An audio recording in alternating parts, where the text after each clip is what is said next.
नमस्कार दोस्तों, जय हिंद। आज फौजीवाला सेंटर पे एक वीडियो बनाते हैं ना।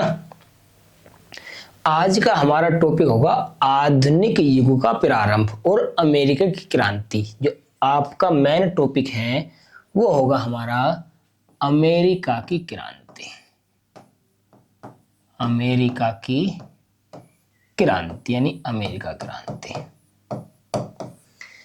जब अमेरिका क्रांति होगा तो उसे नए आधुनिक युग से जोड़ेंगे हम। क्लियर है? पढ़ते हैं।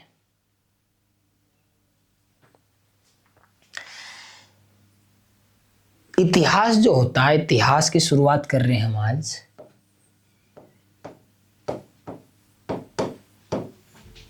इतिहास इतिहास जो वर्ड है वो है किसी प्राचीन वस्तु के बारे में जानना, यानी प्राचीन घटनाओं का वास्तविक विवरण। प्राचीन घटनाओं का वास्तविक विवरण ही इतिहास कहलाता है। इतिहास क्या होगा आपका? प्राचीन वस्तुओं का वास्तविक विवरण ही क्या कहलाता है? पुरानी चीजों के वास्तविक जानकारी होना, पुरानी चीजों के बारे में वास्तविक जानकारी मिलना, ये सब क्या है? इतिहास है। क्लियर? अब इतिहास के कितने भाग हैं? तो 3 भाग हैं। इतिहास के 3 भाग कौन कौन से? पहला प्राचीन, दूसरा मध्य, तीसरा आधुनिक। तीसरा क्या आपका? आधुनिक। ये जो आधुनिक है इससे हम कनेक्ट करेंगे अमेरिका की क्रांति को। सबसे पहले पढ़ लेते हैं इतिहास क्या होगा। इतिहास होता है किसी भी वस्तु का प्राचीन जानकारी, किसी भी वस्तु की प्राचीन जानकारी यानी इतिहास कहलाती है उसकी। तो सीधा सीधा कह सकते हैं प्राचीन वस्तुओं का के बारे में वास्तविक जानकारी होना इतिहास कहलाता है। इतिहास को हम 3 भागों में पढ़ते हैं, प्राचीन, मध्य और आधुनिक। जो प्राचीन होता है उसे कह सकते हैं सीखने का युग। सीखने का युग क्यों कहेंगे? कि इसी युग में, प्राचीन में हमने सीखा था आग की खोज करना, पशुओं को पालना, घर बनाना, यानी पूरी जिंदगी सीखने में निकल गई थी प्राचीन काल में। फिर आता मध्य युग। मध्य युग को कहते हैं आस्था का युग। मध्य को क्या कहते हैं? आस्था का युग। आस्था के युग के बाद में आता फिर आपका आधुनिक काल। आधुनिक काल को कहते हैं हम तर्क का युग। क्या कहते हैं इसे? तर्क का युग। जब तर्क का युग कहेंगे तो तर्क के युग से कहानी शुरू होगी आपकी अमेरिका की। क्लियर? कैसे शुरू होगी? अब जो आधुनिक काल है, आधुनिक काल जब तर्क का युग हुआ तो एक समय आया था, क्या 3-4 व्यक्तियों के आपने नाम सुने होंगे। जैसे number 1 Magellan, number 2 Columbus, number 3 Vasco D gamma.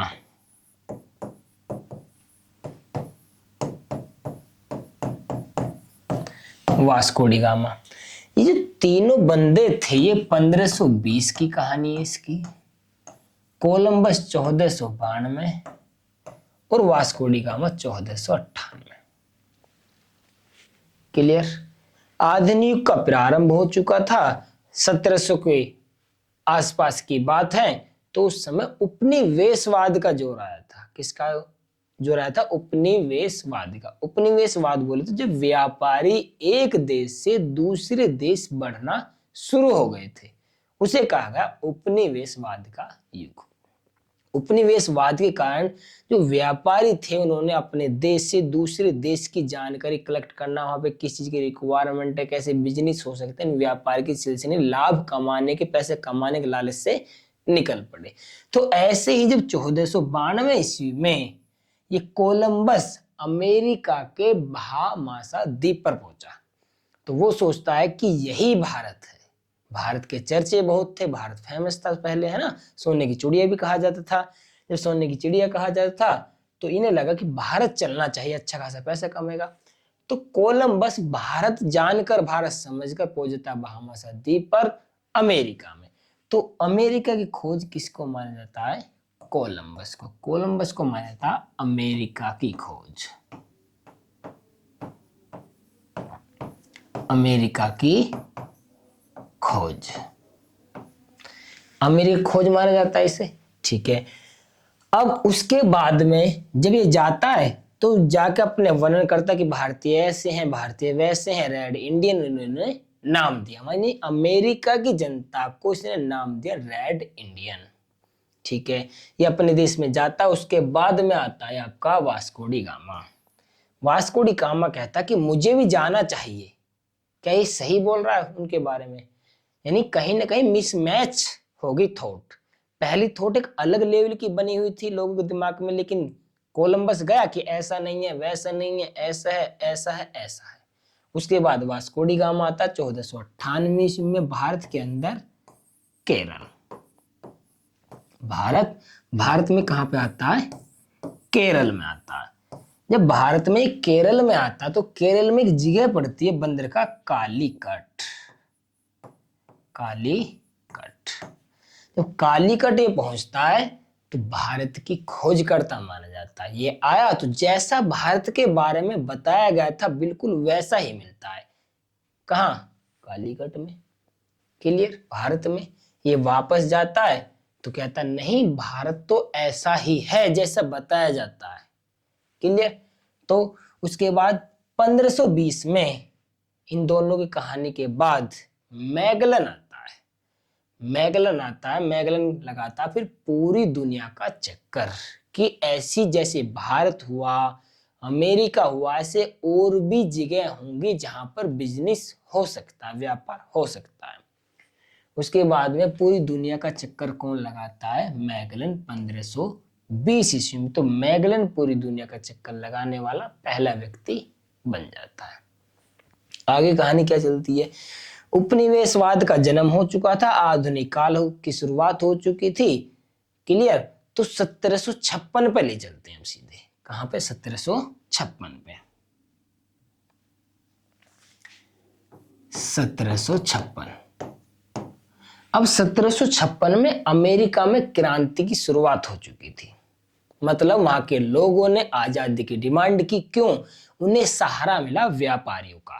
व्यापारियों का वर्चस्व बढ़ने लगा था, शासक का वर्चस्व घटने लगा था। तो व्यापारियों को लगा कि अब राज हमारा चलना चाहिए।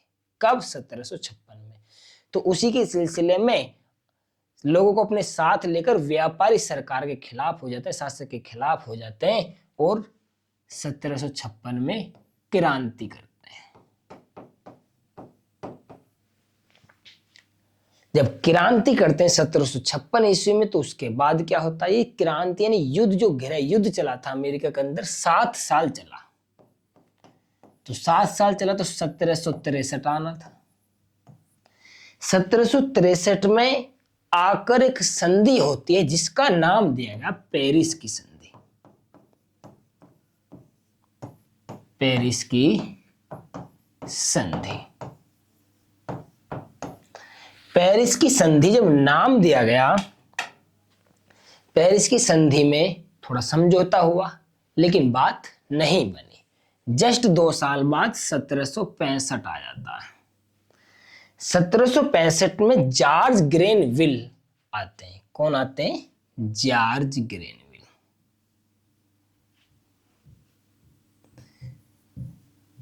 जॉर्ज ग्रेनविल आते हैं। तो जॉर्ज ग्रेनविल एक स्टैंप का अधिनियम लगाते हैं। कि कौन सा अधिनियम लगाते हैं?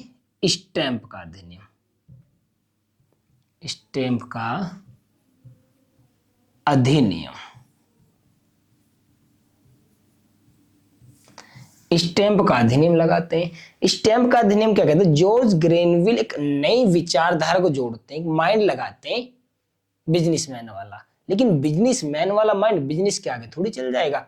उन्होंने माइंड लगाया, एक काम करते सभी टैक्स को थोड़ा कम करते, लेकिन चाय, काली मिर्च और कांच पर व्यापार हम कम, टैक्स हम कम नहीं करेंगे। किसने कही थी ये बात? स्टैंप के अधिनियम में 1765 में जॉर्ज ग्रेनविल क्या बोले कि चलो एक काम करते हैं, टैक्स आप लोगों को कम करते हैं, आप अच्छे से व्यापार कीजिए, देश की उन्नति कीजिए, हम आपको बीच में इंटरफेयर नहीं करेंगे। बट लेकिन क्या?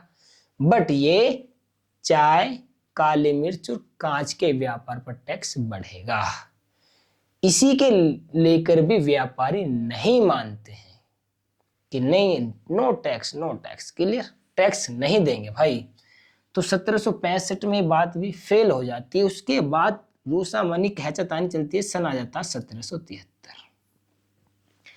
1773 में जब शासक या सरकार मानने से इनकार कर देती है और व्यापारी को वर्चस्व लगातार बढ़ता जाता है, तो 1773 में क्या होता है, इस जो स्टैंप का अधिनियम है, जितने भी ऊपर कोशिश से सारी नाकाम रहते हैं, तो शासक यानी शासन करने वाले लोग सोचते हैं एक काम करते हैं, सारा व्यापारी अपने कब्जे में ले लो, व्यापारी को बैठा दो घर, ठीक है।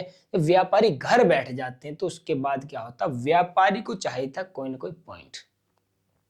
सरकार अपने व्यापार पर कब्जा बढ़ाने की कोशिश करती है, व्यापारी भी करते हैं। अब उसके बाद क्या होता, 1773 में जो व्यापार करके जो समुद्र में जहाज आ रहे थे, तो जहाजों में चाय बड़ी फेमस हुई थी। तो व्यापारी करते हैं, सरकार से नाराज होकर, शासन से नाराज होकर सारी की चाय को किस में पलट देते हैं, समुद्र में पलट देते हैं। वे जहाज जो कि बोस्टन बंदरगाह पर जा रहे थे। कौन से जहाज, 1773 की बात है। 1773 मतलब बोस्टन बंदरगाह पर जहाज जा रहे थे, किसके, चाय के। तो बोस्टन टी, क्या कहा गया, Boston T, Boston T party.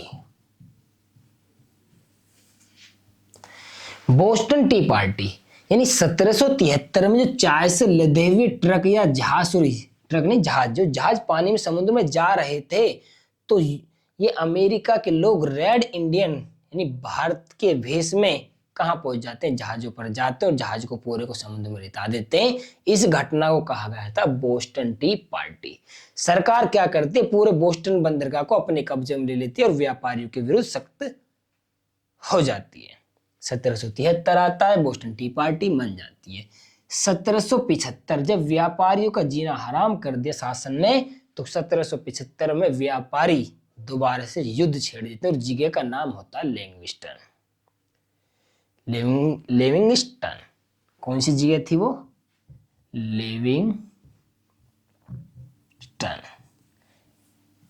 Livingstone में युद्ध छिड़ जाता 1775 में। जस्ट एक साल के युद्ध में सरकार हिल जाती है। जब सरकार हिल जाती तो उसके बाद अमेरिका के लोग कहते हैं हम आजाद हैं, हम आजाद हैं। कब, एक साल बाद, यानी 1776 की बात आती है।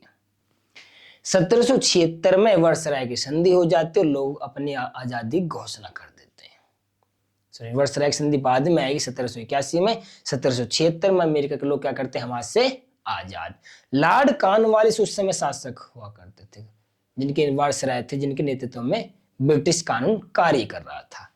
तो उसके बाद 1781 में लॉर्ड कॉर्नवालिस के नेतृत्व में ब्रिटिश शासन क्या कहता अमेरिका से, अब तुम आजाद हो। संधि का नाम होता वर्सराय की संधि।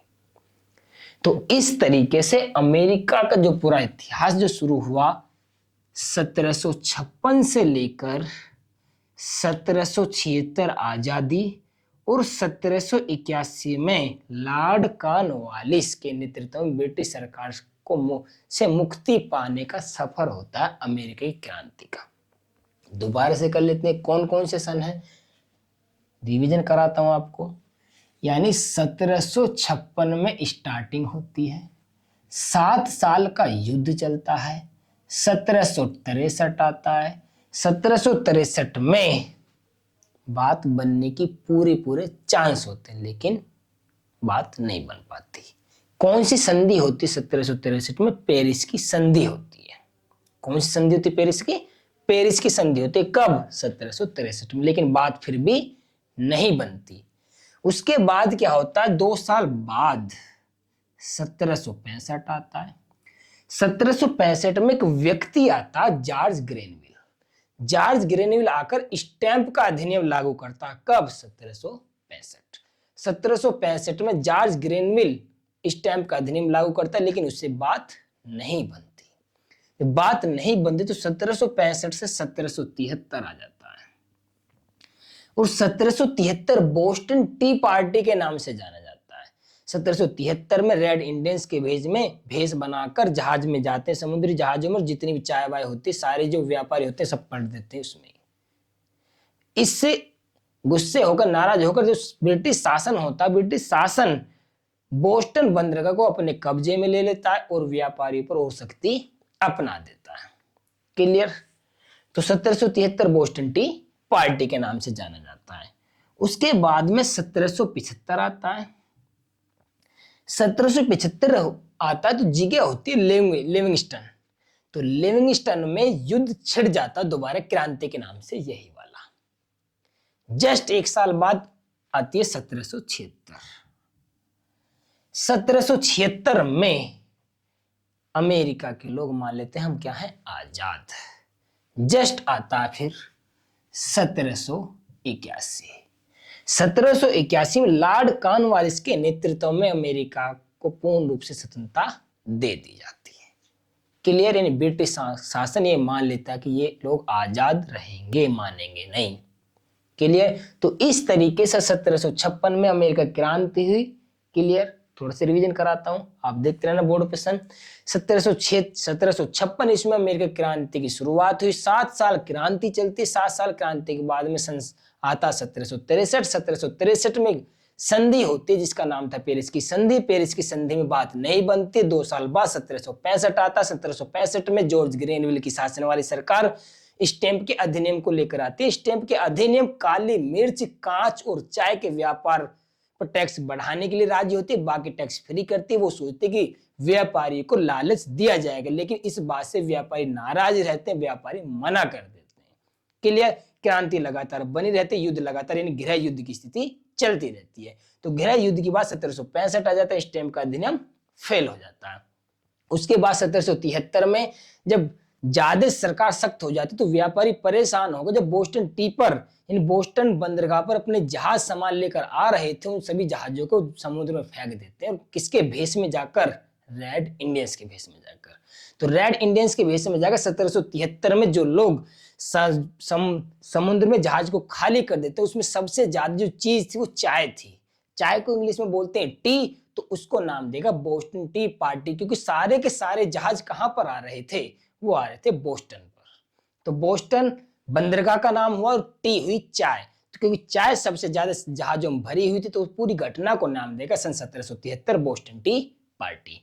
तो 1773 बोस्टन टी पार्टी के बाद में बात नहीं बनती, सरकार और ज्यादा सख्त हो जाती व्यापारियों के प्रति, और व्यापारी इस बात को लेकर दृढ़ हो जाते हैं कि हम आजादी लेकर रहेंगे। क्लियर? क्योंकि जो कनाडा है, कनाडा जो जगह है वहां पर उनका वर्चस्व बढ़ गया था। क्लियर? आगे चलते हैं। 1773 बोस्टन टी पार्टी के नाम से बन जाता है, लेकिन फिर भी बात नहीं बनती। सख्त सरकार भी सख्त हो जाती है और व्यापारी भी सख्त हो जाते हैं, दोनों के बीच अच्छे से टकराव चलता। 1775 आता। 1775 में लिविंगस्टन नाम के स्थान से क्रांति की दोबारा से शुरुआत हो जाती है, जिसे कहा जाता है 1775 का लिविंगस्टन का युद्ध। लिविंगस्टन में युद्ध की शुरुआत होती है, सन आता 1 साल बाद, 1 साल में फैसला हो जाता है। सन 1776 में अमेरिका हो जाता है आजाद। उसके बाद में 1781 आता। लॉर्ड कॉर्नवालिस के नेतृत्व वाली सरकार, लॉर्ड कॉर्नवालिस के नेतृत्व वाली सरकार सन 1781 में अमेरिका को पूर्ण रूप से स्वतंत्रता प्रदान हो जाती है। क्लियर? उसके जस्ट 8 साल बाद धीरे धीरे ऐसा होता है ना, देखा देख कहानी चलती है, देखा देख होड़ चलती है। सन आता 1789। 81 में 8 जोड़ेंगे 89, यानी 8 साल बाद फ्रांस में क्रांति शुरू हो जाती है, जिसे कहा जाता है 1789 की फ्रांस की क्रांति। तो इस तरीके से 1756 से शुरू होकर 1776 तक, 1781 तक अमेरिका का विस्तार चलता, अमेरिका क्रांति का जिक्र चलता। उसके जस्ट 8 साल बाद फ्रांसीसी क्रांति 1789 की आती है। 1789 की फ्रांसीसी क्रांति को पढ़ेंगे हम नेक्स्ट वीडियो में। तब तक के लिए धन्यवाद, नमस्कार, जय हिंद।